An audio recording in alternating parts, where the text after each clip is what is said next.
Sup nerds, are you interested in building a hyper consistent ShineGreymon deck? Well, look no further. BT12 Coremon, the effect is your turn once per turn. One of your red or yellow tamers becomes suspended, minus 1000 DP on one of your opponent's Digimon for the turn. And then we are actually going to work from tamers backwards. We are of course playing 4 of the most broken card in the deck, BT12 Marcus Damon. The effect is start of your main phase. If you have a Digimon with Agumon or Greymon in its name in play, you can pay 1 memory to have him also treated as Digimon with 3000 DP for the turn that can't digivolve. And then your turn, when this tamer becomes suspended, you can digivolve one of your Digimon into a yellow card with Greymon in its name for free. Super ignorant. You want to see this card as quickly as possible, and we are maximizing the ways to do that in this deck. 4 of the BT13 Marcus Damon. He is a memory setter. He does cost 5 to play, but there are ways around that. Most of the time you're playing this guy for free anyway. But his on plays, you may suspend him, and then his all turns effect is when this tamer becomes suspended, minus 3000 DP on one of your opponent's Digimon, and then if you have an Agumon and Greymon in play, gain a memory. And then our last tamer, we're actually playing 6 memory setters. Getting set to 3 is actually pretty important in this deck for a lot of your combos. He is not the spicy tech that we were playing that I really think boosts the consistency like exponentially. He does help quite a bit. His on play is look at your security stack, add a card to your hand. If it was yellow, recover +1. Spoilers, the entire deck is yellow. On to our level 7s. You guessed it, we are playing ShineGreymon Burst Mode. So you can Burst Evo this for free on top of your ShineGreymons by returning a Marcus Damon from your field to your hand. Then at the end of the turn, you trash the top card of this Digimon. Whatever, usually when you go into this guy, if you Burst Evo into him, it's game anyway. Doesn't really matter if you trash him, but it does happen. Then his when Digivolving effect is you can play a Marcus Damon from your hand without paying the cost. It's also treated as a 12,000 DP Digimon for the turn, and it has Rush. So you get to just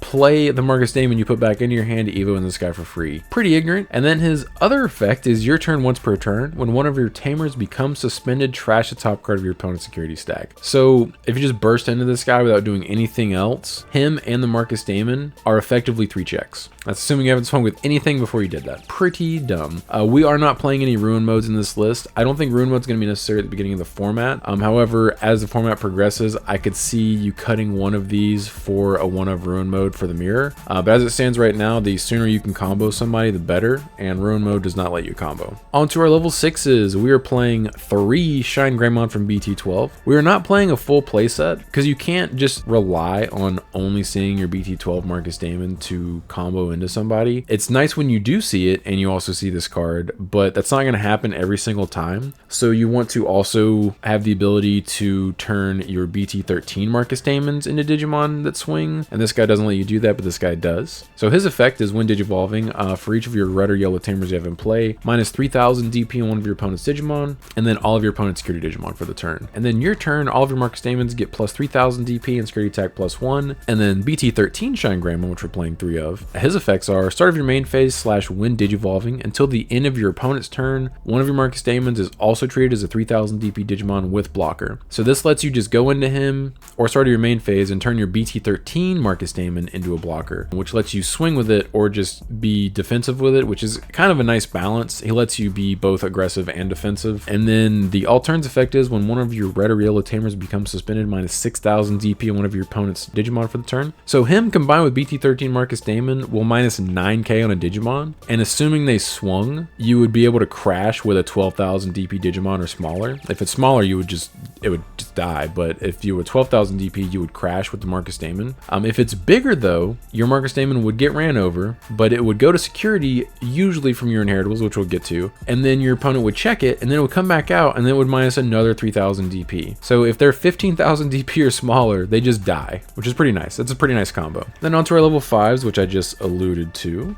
We are playing 4 BT13 Rise Greymons. When evoing, you can play Marcus Damon for free. Seems good. And then his all turns effect as well as his inheritable are the same thing. When one of your tamers is deleted, you can recover Marcus Damon from your trash to the top of your security stack. So that's what lets you do that little wombo I discussed. And then we're playing 2 BT12 Rise Greymon. His effect is when Digivolving, if you have a red or yellow tamer in play, gain a memory. So he effectively evos for 2 if you hard evo into him, or if you evo into him for free off the Marcus from BT12, you get to gain a memory, which is pretty nice. And then then his alternative effect and inheritable are the same thing as BT13 ShineGreymon, where you just get to recover. And then onto our last level 5. We were playing 2 ShineGreymon X Antibody from BT9. His effects are, when Digivolving, you can play a red or yellow tamer without paying its memory cost. And then if you have ShineGreymon underneath them, you get to minus 2000 DP on one of your opponent's Digimon for the turn. And then his your turn effect is, for each tamer you have in play, he gets 1000 DP. So he can turn into a mega, like mid to late game, effectively, when he's swinging your opponent's security. And this guy also evos for 1 on top of your ShineGreymons, but he does evo for 4, assuming you pay the cost on top of all of your level 4s. So we're playing 6 ShineGreymons that let us recover our Marcus Damons, and we're playing 6 ShineGreymons that let us play Tamers for free.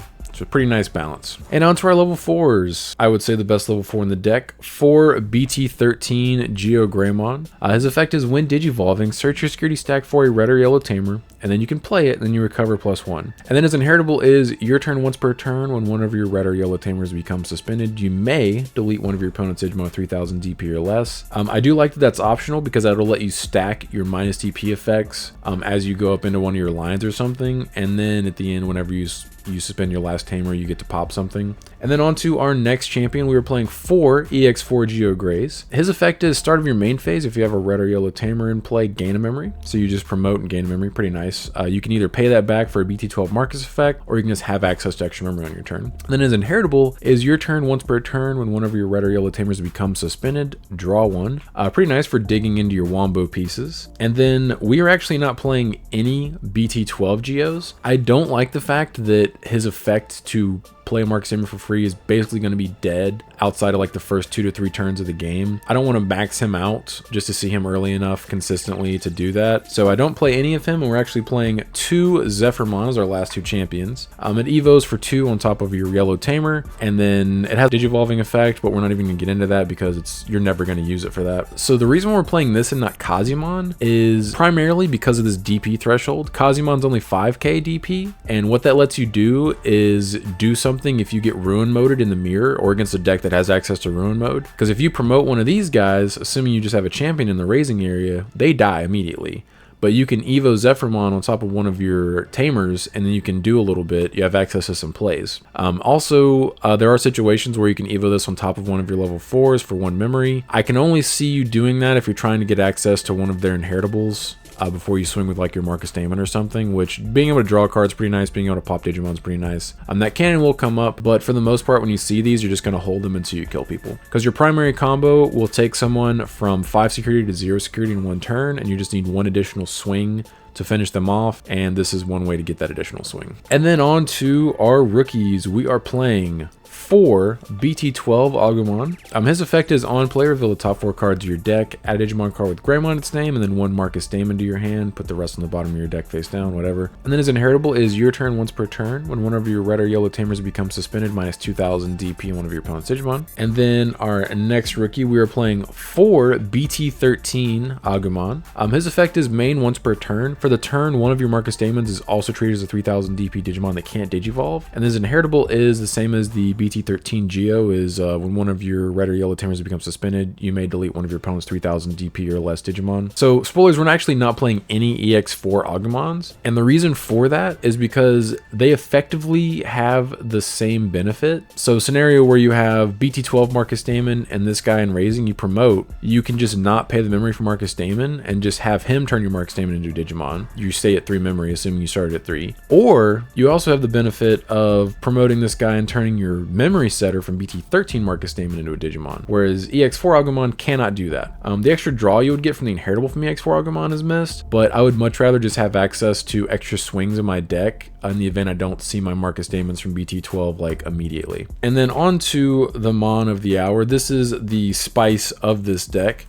We are playing 4 Kudamons from BT13. I think this is one of the best cards that was printed in BT13. I don't know if any Japan lists were playing this, but I think it's one of the best cards you can put in this deck. So his effect is, on play, reveal the top 3 cards of your deck, add 1 yellow Digimon with vaccine trait and 1 yellow tamer card to your hand, put the rest on the bottom of your deck. And then his inheritable is, when attacking once per turn, if there are 6 or fewer security cards in both players' security, minus 2000 DP on one of your opponent's Digimon for the turn. This guy is actually the best searcher in the deck. You would think it's this guy, but this guy literally searches 48 cards in the deck. He searches all of your rookies and every single thing in the deck besides your 2 Zephyrs. So the only thing you can't possibly add when you hard play this guy is your 2 hybrids. And that's it. A lot of people are going to be like, Sean, why are you doing that? His name isn't Agumon. Like he can't interact with your Marcus Daemons. Like, why would you do that? So here's the deal. The struggles with this deck, when you play it, are getting out of the early game. As soon as you get out of the early game to where you're seeing your pieces, you're golden. You're going to combo your opponent in like 2 turns. But if you never get out of the early game, it doesn't matter what the top end of your deck is capable of because you haven't seen your pieces. So this guy lets you see your pieces that much quicker. Anytime you see this card, you never want to evo it in your raising area, even if it's your only rookie, unless you're just setting up a level 4 in your raising area for the next turn.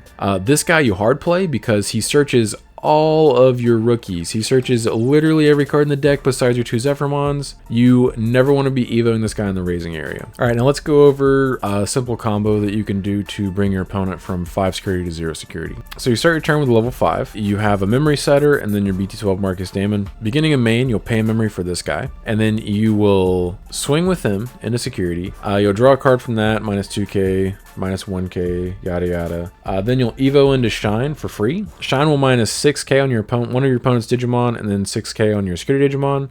So he'll effectively turn this guy into a 12k Digimon with 2 checks because of his other effects. Assuming he survives both checks, your opponent's now at 3 security, and then you burst mode into this guy for free. Pick this Marcus Daemon back up, and then you can play him again. And now he's effectively 18,000 DP for just 1 check. You swing with him. If you have another body on the field, you get to his effect again and evo into something for free. And then you trash the top card of your opponent's security and then check the 4th security. And then you swing here for your 5th security. And then you're at 2 memory at this point. So you can evo into Zephyr for the last swing for the 6th check effectively. Or there's situations where, let's say you picked this guy back up and you had another Marcus Daemon on the field. You could swing with him and that would put you to 3 memory. And then you could hard play this guy for 3 to go to 0 and turn one of your other Marcus Daemons into a Digimon, assuming you had a 3rd. And that's just how you kill people. They start from 5 security and they're just dead now. That's the main wombo that you'll see with this deck when they kill you, assuming you're not playing it yourself. So that's why seeing your pieces as quickly as possible is really important, because once you see your line, like, it's over. Your opponent's dead in the next 2 turns. But I am curious what everyone's thoughts are on the Kudamon tech. Please let me know your thoughts in the comments below. I'm looking forward to reading them. But I do appreciate you guys stopping by. Don't forget to like and subscribe if you enjoy seeing this kind of content and want to come back for more. But until next time, see ya.